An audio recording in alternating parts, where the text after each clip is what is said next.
Let me take a moment and talk about Riverside.fm. It allows you to record studio quality audio and up to 4K video. When you need to record audio and video, Riverside.fm can do it. So if you're looking for a hero platform for all your recording needs, from podcasts to webinars to any video content, Riverside.fm. I've got a promo code for you where you'll receive a 30% discount on the first 3 months of your subscription. I'll give it to you twice. The promo code is SHIPIT. All one word, SHIPIT, and you'll pick up a 30% discount on your first 3 months of your subscription. Riverside.fm. In this episode of the Football History Headlines, we discuss some pro football news from around the globe, as well as many more Hall of Fame legendary stories and birthdays of February 24th Hall of Famers. It's all coming up for you in just a moment. This is the Pigskin Daily History Dispatch, a podcast that covers the anniversaries of American football events throughout history on a day-to-day basis. Your host, Darren Hayes, is podcasting from America's North Shore to bring you the memories of the gridiron, one day at a time. So as we come out of the tunnel of the Sports History Network, let's take the field and go no huddle through the portal of positive gridiron history with PigskinDispatch.com.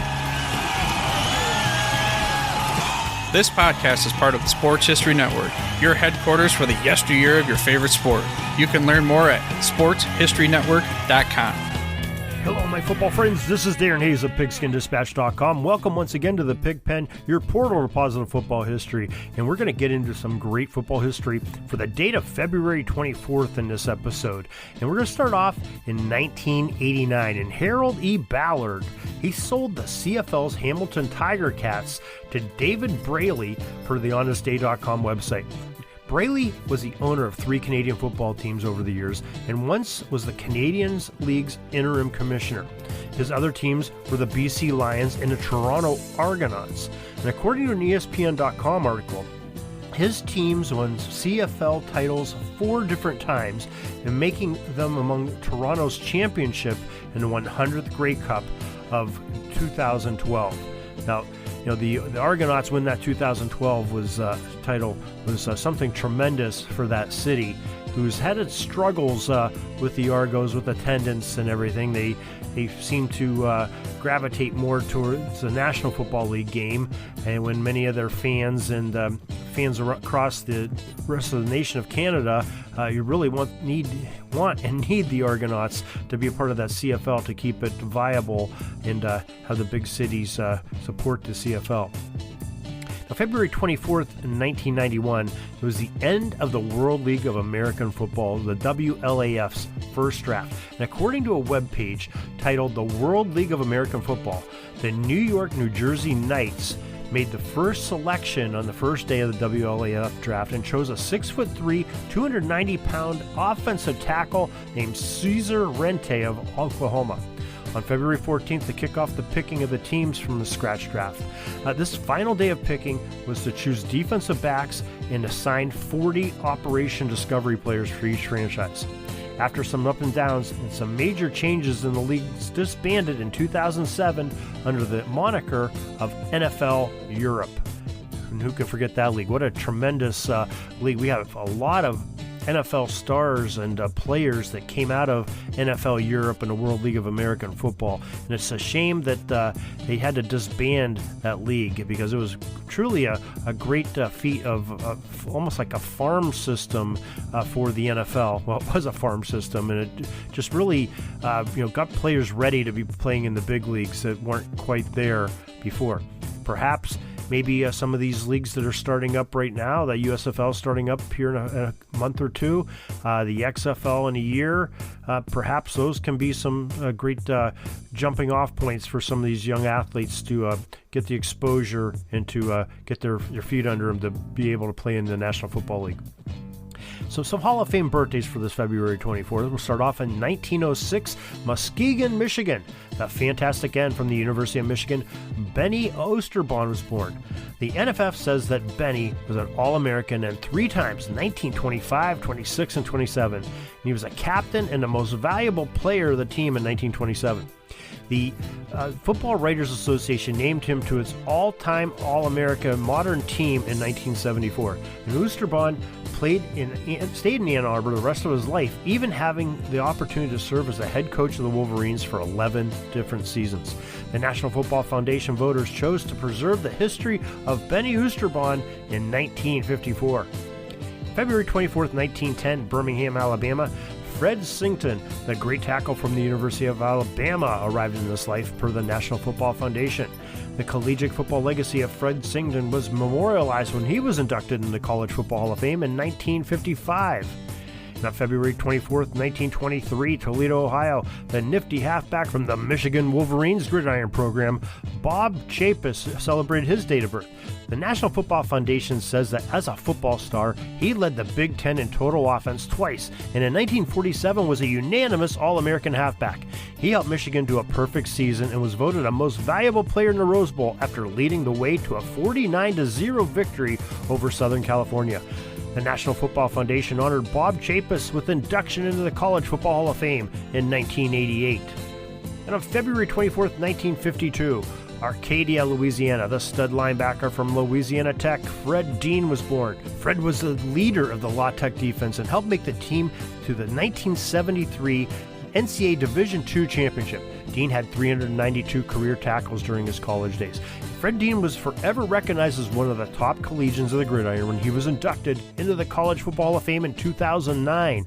The San Diego Chargers took Fred in the second round of the 1975 NFL Draft, and he played 11 seasons in the league, both with the Chargers and with a stint with the 49ers as a defensive end, according to the ProFootballHallOfFame.com. Sacks was not an official stat of the NFL during most of his playing days, but it has been documented that the big defensive end probably had upwards of 100 takedowns of quarterbacks behind the line of scrimmage in his career in the NFL. In 1983, when they were official, Dean posted 17.5 sacks in the league books, and he was received as an All-Pro in both 1980 and 1981 and played in 4 Pro Bowl games during his career. The Pro Football Hall of Fame enshrined Fred Dean's football NFL legacy in their museum in Canton, Ohio, in 2008. And what a great player he was, as well as all of our other Hall of Famer birthdays, most of them from the College Football Hall of Fame today. And as a matter of fact, all of them had College Football Hall of Fame, but Fred Dean having in both. So it's truly some exciting news. You think it's the slow season for football? Well, we told you we bring you football news each and every day, and we're proud to do it. So we have a lot of things coming up here in the near future. We're going to be having the authors of the book Relics, a Buffalo Bills book, coming up here with Greg Tranter and Jeff Miller, those great authors telling about the Buffalo Bills history through some objects that are in Greg's collection, and it's a very interesting take that they're doing that with, and I think you'll really enjoy that interview. We had a great time doing it. We'll be having that coming up real soon, and we're also going to get to talk to a football legend's daughter.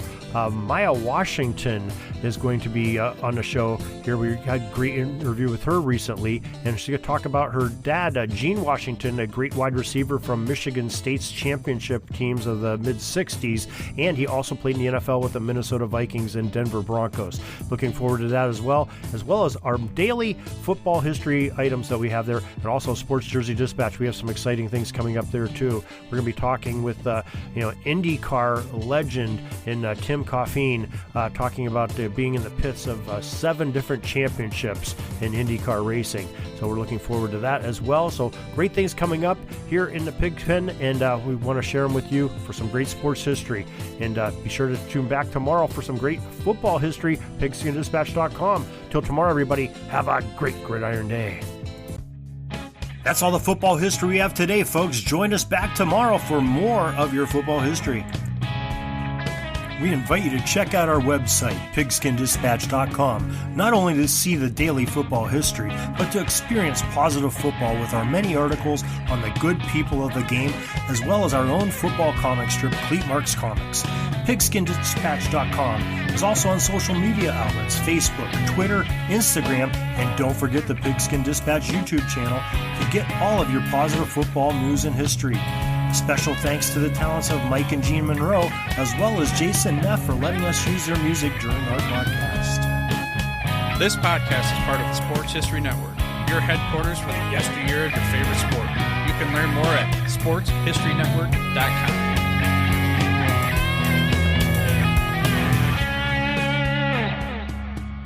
Are you having a hard time figuring out what to get Dad for Father's Day?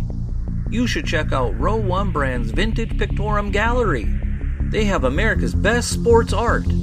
With over 7,200 historic sports prints, you're assured to find something unique for Dad this Father's Day. Instead of a boring old tie, get him a historic baseball photo taken by Henry High Sandom at the historic Polo Grounds Stadium in New York City during the 1894 Temple Cup. Or, if he's an NFL buff, check out the 1963 vintage NFL poster. These are so good looking that you'll be amazed how they turn out. Shop now at sportshistorynetwork.com/row1 and save 15% off your order.